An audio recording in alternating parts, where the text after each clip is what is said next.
J'écris E accent aigu, ER, AIS, AIT ou AIENT à la fin d'un verbe du premier groupe.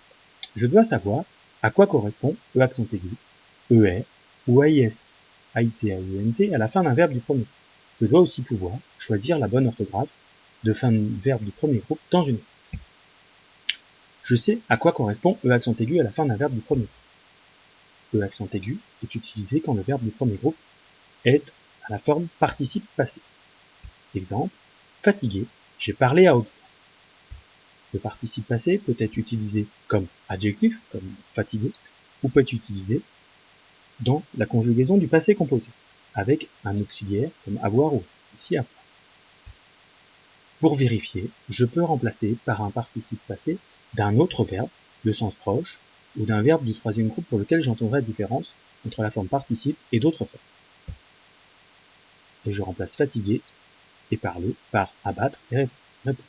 Abattu, j'ai répondu à haute voix. Et je fais bien la différence entre abattre, la forme infinitive, et abattu, qui est la forme participe. J'entends bien la différence. J'écris donc abattu U. Répondu à la place de répondre, puisque j'entends bien forme participe. Donc j'écrirai parler E accent aigu.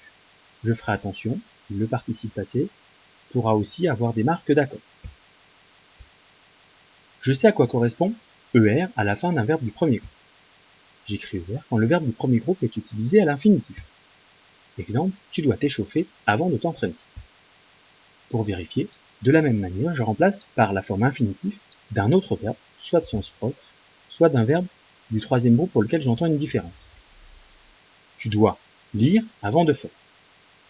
Lire est bien la forme infinitive, participe ça aurait été lu, imparfait, lisait. Je choisis bien donc l'infinitif, donc je mettrai échauffer, ER. De la même manière, pour faire, c'est la forme infinitive et pas une autre forme, j'écrirai donc entraîner, ER. Je sais à quoi correspond AIS, AIT ou AIENT à la fin d'un verbe du premier groupe. C'est en fait quand le verbe est conjugué à l'imparfait de l'indicatif. Exemple, il se levait quand j'entrais.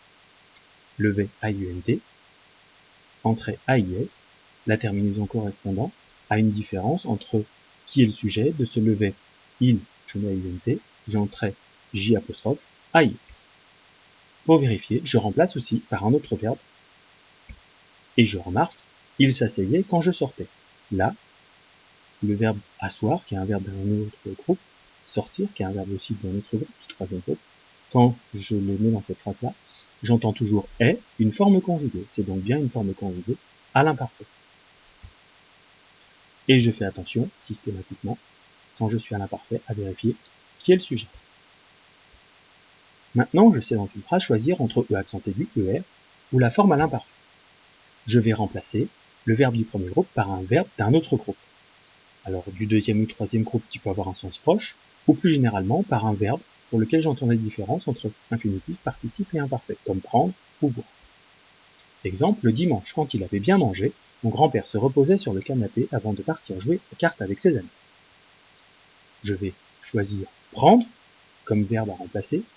Prendre, c'est la forme infinitive, pris, la forme participe passé, et prenait, la forme imparfaite.